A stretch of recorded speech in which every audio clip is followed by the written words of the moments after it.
Ya lo ha planteado una y otra vez Oriol Mayó en sus publicaciones, en sus libros, en espacios periodísticos, pero esa es una realidad. El mismo partido de izquierda en España ha estado pues garantizando el apoyo precisamente a cualquier tipo de interés de sus empresas, aunque sean intereses que son evidentemente de saqueo, han estado garantizando pues un favoritismo hacia esas empresas. Al fin y al cabo, les llegó, pues vamos, el problema hasta las narices ahora que se enfrentan en un gobierno de izquierda, se enfrentan a altas tarifas energéticas allá en España.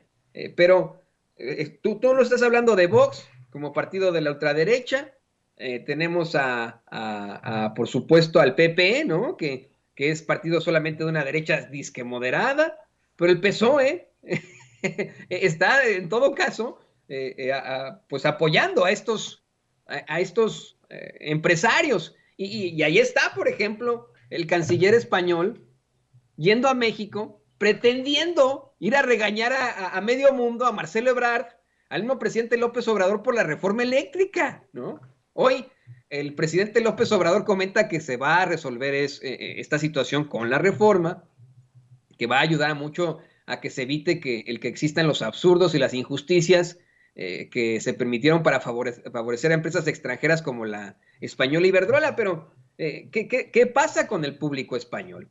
Ellos no están considerando que verdaderamente se enfrentan a serias problemáticas por ese apoyo de todos sus partidos a la iniciativa privada. Bueno, desafortunadamente el público español, igual que en muchos de los países en los que vivimos, obtienen su información de los grandes medios.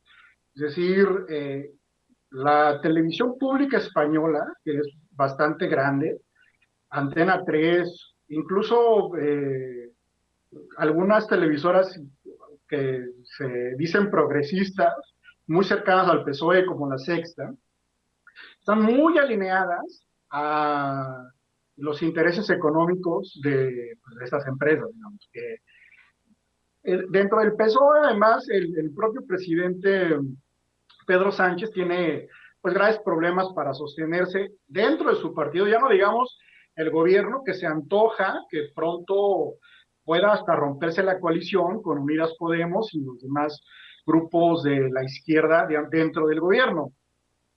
Pero dentro del PSOE además él tiene problemas serios, pues Felipe González, que sigue siendo para España y los españoles un ícono de la transición democrática, que es parte del Partido Socialista Obrero Español, ha sido parte de los consejos de administración de estas empresas como Endesa, Iberdrola, etcétera.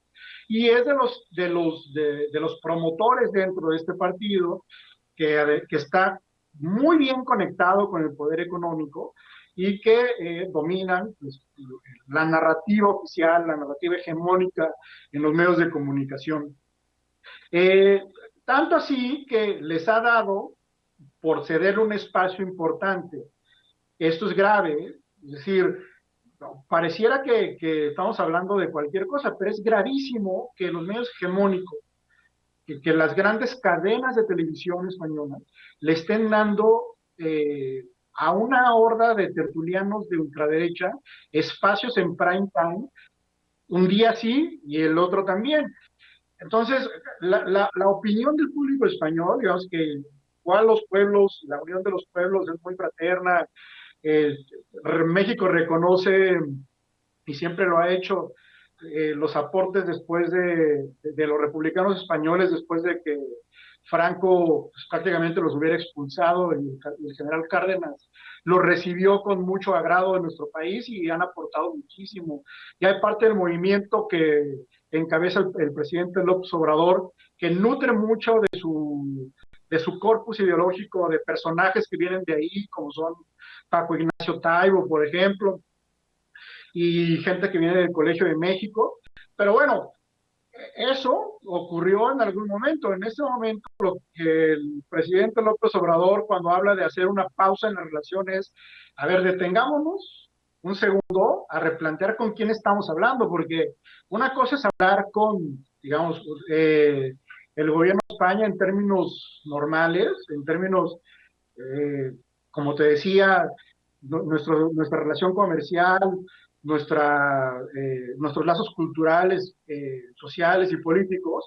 Y otra cosa es entrar ya en una discusión con un partido que de plano nos desconoce, que tuitea que celebran la caída de Tenochtitlán y la llegada de Cortés a México para liberarnos, así lo dicen. O sea, Vox es un partido que dice en sus tweets que celebran la caída de Tenochtitlán y del yugo del sangriento imperio azteca. O sea, ya en esos términos, tiene mucho sentido que el presidente López Obrador diga, a ver, el gobierno de España es un gobierno, es una monarquía parlamentaria. Es decir, que el presidente del gobierno español, Pedro Sánchez, pues se sostiene en el parlamento, en su parlamento.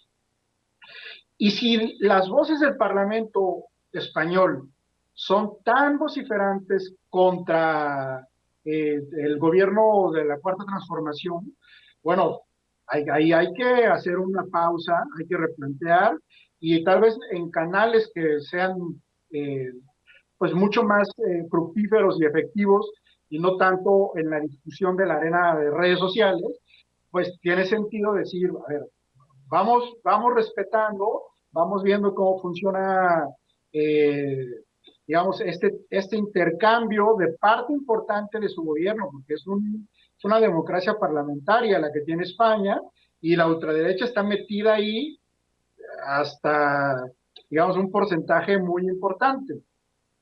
Entonces, el canciller español, al final, ¿qué representa? Bueno, representa eso, representa el conjunto de las fuerzas, no es un sistema presidencial, y lo que viene a hacer aquí, porque si no, mañana lo corren, es decir, si no, mañana el Parlamento le presenta una sesión de censura y se va, lo que viene a hacer aquí es representar no solo la voz del PSOE, ni de la mayoría que votó al partido de Pedro Sánchez, porque no fue así, sino viene a representar la democracia parlamentaria que domina España, y ahí la derecha y la ultraderecha europea, perdón, española, pues tiene un peso importante. Entonces, ¿con quién estamos hablando?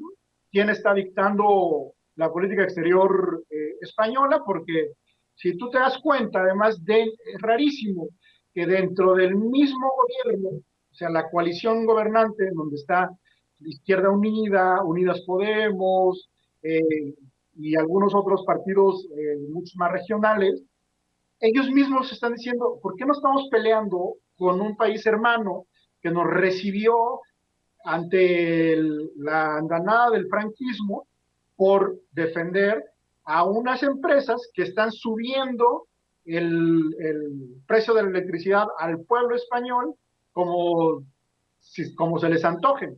Y además los tienen amenazados porque cuando el gobierno español les quiso eh, fijar una tarifa tope, prácticamente les dijeron, tú nos haces eso y te dejo de surtir electricidad, y lo hicieron. Y el 21 de diciembre de 2021, España tuvo que regresarle a estas empresas 1.900 millones de euros para que pudieran seguir produciendo electricidad para los españoles. Entonces, sí, me parece extrañísimo, por eso quiero enfatizarlo, que haya voces dentro de nuestro país que hagan una lectura tan, voy a decirlo claramente, aldeana de lo que está ocurriendo entre la relación México, Europa, España, viéndose el ombligo como si esto fuera no algo de trascendencia como realmente lo es, sino una pelea como la que acostumbra tener la oposición aquí en México. Esto es, híjole, pues hasta cierto punto preocupante, pero qué bueno que se pueda plantear, Rodrigo, pues vamos, esta diferencia ahí. Y que podamos nosotros como mexicanos, hasta cierto punto, luchar para que exista algún tipo de autonomía energética. Eh, Hay muchos comentarios en nuestras redes sociales. Querido Rodrigo, ¿por qué no nos compartes tus redes sociales precisamente para que la gente se ponga en contacto contigo?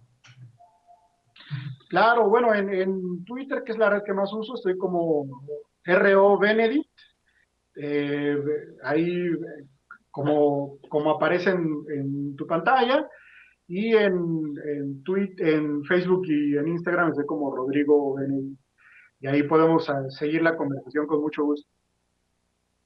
Ahí lo tiene usted. Y bueno, pues yo te agradezco, Rodrigo, por este comentario tan importante, este análisis fuerte sobre lo que está ocurriendo en el avance de la ultraderecha y los intereses económicos que hay detrás de todo esto. Ahí lo tiene usted, el economista experto en temas energéticos, Rodrigo Benedict, aquí en Sin Censura.